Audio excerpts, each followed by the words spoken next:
السلام علیکم ریډیو والا. وعلیکم السلام. ستړي مه شې وروره. ښه وروره مالټې په څو دي؟ په 80 روپۍ دي وروره کیلو. ښه په 80 روپۍ دي. امرت په څو روپۍ کیلو دی وروره؟ امرت په 100 روپۍ دي کیلو. ښه په 100 روپۍ کیلو دی.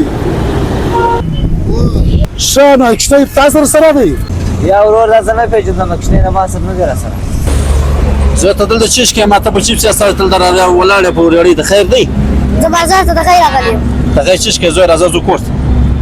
فروټ راواخته خو زه فروټ دراخه روژه ونیسم ما روژه نیولې فروټ راواخته. زوی راځه ما خرما راوړې ده په خرما باندې ماتو روزه. هغه ورځ خو نو په خرما باندې هم نه ماتېږي نو فروټ راواخه. یا زوی راځه تنګول مه کوه بس راځه په خرما یې ماتو. یا فروټ راواخه. راځه زوی بس خدای به خیر کړي راځه. ریډیو والا څنګه دی راوتله دا فروټ چاله بیدار سه. سمه ده اوس دستي درته لم وروره ګرده یو کیلو درکم. و زغر د یو کیلو راکه بیدار یې راکله. دغه دې وروره ستا 1 کیلو امرت 1 کیلو مالټې. 100 روپۍ شوې هله بیدار راته ووایه.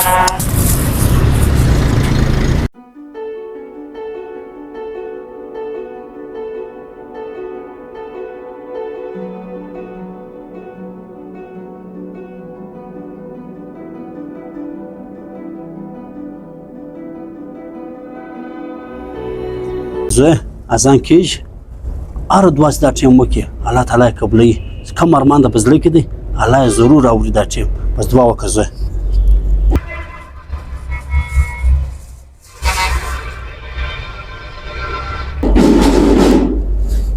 زوی ورته دروازه وټکېده څوک دی؟ ویې فروټ دا به زه بابا ته یوسم. ولا یې موږ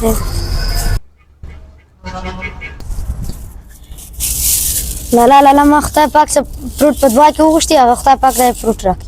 اوس زه تا له خدای پاک په اخلاص باندې فروټ وغوښتلی په دعا کې الله تعالی به تا ته فروټ درکړي. زوی در واخله اوس یې وخوره.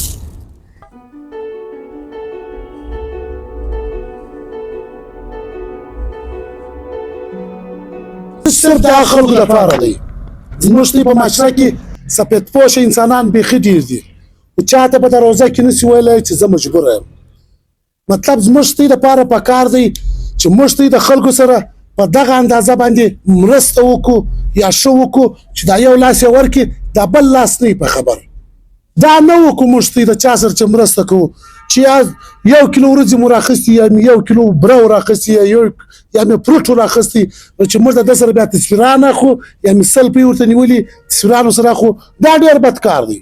په روزه کې زموږ دپاره پکار دی چې په خلاص نیت باندې د چا سره وکړو د هغه الله د رضا دپاره د چا سره وکړو نه د شخصیت دپاره نه د ځان د دغه دپاره چې بای چې ما خلک وویني چې زه په روزه کې د خلکو سره امداد کوم.